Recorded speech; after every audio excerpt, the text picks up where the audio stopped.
तुष्टीकरण की राजनीति करते हैं। नरेंद्र मोदी और भाजपा शुरू से एक एम लेकर के चल रही है कि रीजनल पार्टी को खत्म करना है। जो लोग समझ गए वो उछल करके भाग गए।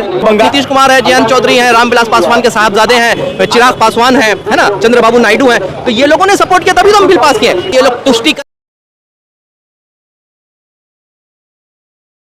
बंगाल की सड़कों पर हैं और लाखों हजारों की संख्या में जो है लोग पहुंचे और वहां देखिए कि वहां जो है पुतला दहन किया जा। चाचा ये बताइए कि नीतीश कुमार, नायडू, चिराग पासवान, जयंत चौधरी हमेशा मुसलमानों को लेकर फिक्रमंद रहे हैं, मुसलमानों की बात करते हैं, लेकिन जब यह बिल आया तो उन्होंने मुसलमानों से मुंह क्यों मोड़ लिया?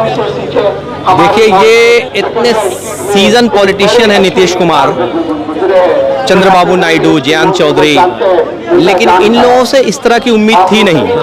ये अब पूरा जो बिल है ना, ये इन चारों लीडरों के ऊपर में फाड़ा गया है। नरेंद्र मोदी और भाजपा शुरू से एक एम लेकर के चल रही है कि रीजनल पार्टी को खत्म करना है। जो लोग समझ गए वो उछल करके भाग गए उनके ग्रुप से, चाहे वो शिवसेना का उद्धव ठाकरे का ग्रुप हो या बीएसपी हो या ये लोग इस वजह से भागे कि इनकी जमीन को खत्म करने के लिए बीजेपी ने, और इनके लीडर बार बार ये कहते रहते कि हिंदुस्तान में जो है रीजनल पार्टी की जरूरत है नहीं। लेकिन बहुत अफसोस की बात है कि जब बीजेपी खुद मेजोरिटी में थी, वो चाहती तो उस वक्त में भी 2019 से 2024 के दरमियान में भी ये वक्फ बिल को पास करवा सकती थी, लेकिन उसने नहीं करवाया।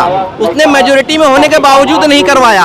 अब जो ये बिल पास कराया गया है तो उसके पास बोलने का एक बहुत अच्छा रास्ता हो गया कि भैया मेरे पास मेजोरिटी थोड़ी था, ये जो तुम्हारे लोग हैं इन्हीं लोगों ने तो हमको सपोर्ट किया है। उसमें नीतीश कुमार है, जयंत चौधरी है, रामविलास पासवान के साहबजादे हैं, चिराग पासवान है ना, चंद्रबाबू नायडू है, तो ये लोगों ने सपोर्ट किया तभी तो हम बिल पास किए। अब ये लोगों की छवि जो है खराब हो गई है और इन लोगों को अब माइनॉरिटीज जो है वो शक के नजर से देख रहे हैं कि ये लोग बोलते कुछ है और करते कुछ है। लेकिन ये लोग तो थे तो इंडिया का हिस्सा ना, तो जाहिर सी बात है कि अपने अलायंस का इन्होंने समर्थन किया। नहीं, अलायंस का समर्थन किया, अलायंस का समर्थन करना चाहिए, लेकिन सच और झूठ में फर्क समझना चाहिए कि क्या सच है क्या झूठ है, क्या सही है क्या गलत है। अलायंस में होने का मतलब ये थोड़ी है कि आप कुछ भी जो है कर देंगे और हम उसमें आपके पीछे चले जाएंगे।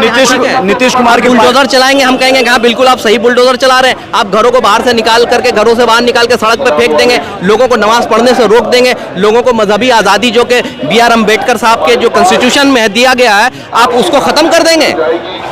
आप उसको खत्म कर देंगे और बोलेंगे कि हम अलायंस में इसलिए हमारी मजबूरी है। ऐसा कौन सा मजबूरी है भाई?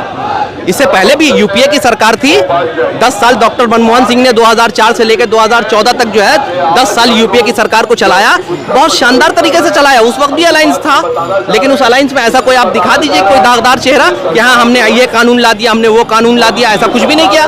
तो ये तो अपनी मेंटेलिटी है आपकी कि आपकी सोच क्या है, आप आरएसएस के सोच के ऊपर में।